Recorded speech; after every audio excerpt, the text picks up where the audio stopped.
Assalamualaikum warahmatullahi wabarakatuh. Perkenalkan, nama saya Kalista Dava dari kelas 11 IPS 2. Perkenalkan, nama saya Martikayana Dwinta dari kelas 11 IPS 2. Kami di sini akan mempresentasikan tentang menyajikan hasil analisis fungsi dan peranan pajak dalam pembangunan ekonomi. Yang pertama, ada pengertian pajak. Pajak adalah iuran rakyat kepada kas negara berdasarkan UU dengan tidak mendapat jasa secara langsung ditunjukkan dan digunakan untuk membiayai Fungsi pajak, fungsi budgentir, pajak sebagai sumber keuangan negara.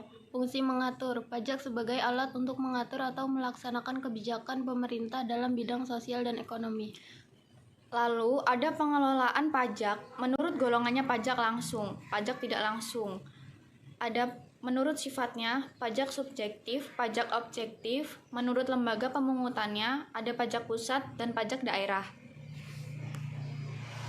Kewajiban pajak. Ada juga kewajiban pajak subjektif, kewajiban yang melekat pada subjeknya. Subjek tinggal di Indonesia, kewajiban subjeknya mulai 1. Tempat lahir di Indonesia, 2. Waktu menetap di Indonesia berakhir, 1. Meninggal dunia, 2. Meninggalkan Indonesia. Lalu ada subjek pajak luar negeri, mulai 1. Waktu lahir di Indonesia dan mempunyai hubungan ekonomis. Yang kedua, tinggal di luar negeri tetapi mempunyai hubungan ekonomis di Indonesia.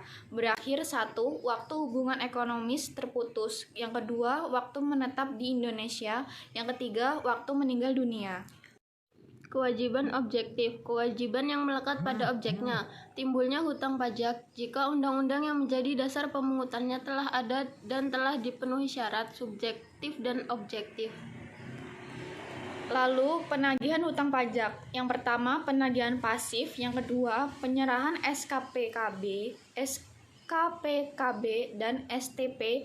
Yang ketiga, surat teguran. Yang keempat, penagihan secara aktif atau menggunakan surat paksa dan dilanjutkan dengan tindakan sita. Hapusnya hutang pajak, pelunasan atau pembayaran kompensasi atau penimbangan. Penghapusan hutang, daluarsa, pembebasan, penundaan penagihan. Tata cara pemungutan pajak. Stelsel pajak. Yang pertama ada stelsel nyata, stelsel anggapan.